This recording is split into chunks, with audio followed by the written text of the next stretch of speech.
Okay. Okay, so with Adrian Serioux, defender for Toronto FC, born and raised in Scarborough. How's the season been so far? How's it been different being here in Toronto as opposed to the other seasons you've had before? It feels like home.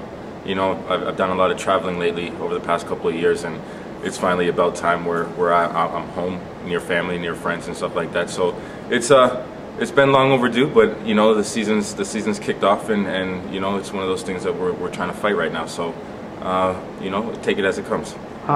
You mentioned family and friends. How much of your family and friends are here? Have you been closer to them since you've been home, or what's been the difference? No, definitely trying to see them more. You know, been kind of the foreign uncle to my nieces and stuff like that, and you know, haven't really seen my brother and sister, you know, over the past couple of years, except over holidays. So it's good to see them consistently on a day in, day out basis. You know, try to see them as much as I can when possible, but obviously, you know, the season's hectic and, you know, a lot of games and stuff like that. So they understand it, but when I do have time, I make sure I go and see them.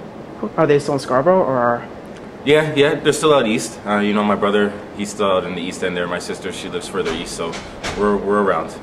Cool. So you mentioned with all the games and stuff, and I mean, it's you guys are close team. You're very determined and focused with the games. Yeah. But how do you maintain that balance between with the focus towards the games and then everything else you want to do with the community, and then being with it, or just being with your family and everything else? How do you manage that?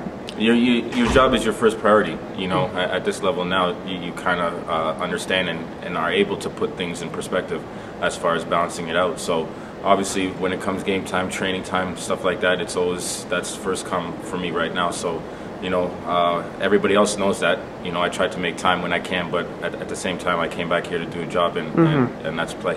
So I know that the team sets things up with the community, but is there anything that you wanted to do on your own, more towards your community? You wanted to just set aside and just be more involved? Anything specific? Yeah, definitely. When I get more settled in, one of my main goals is to help the youth more so in an old club that I used to play for, Malvern.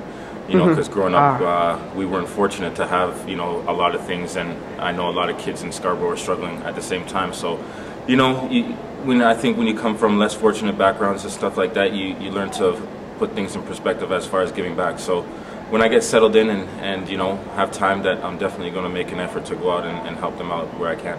What kind of message would you give to kids who like you once were, just playing in Scarborough? What would you say to them? Just keep working. You know, it's one of those things where there's always going to be a time in your life where you feel like you want to give up or there's nothing left. But you know, if you keep on pushing and not listening to too much of what other people think, you know, and just believe in yourself, and you know, one day you will succeed. Okay. Thank you so much.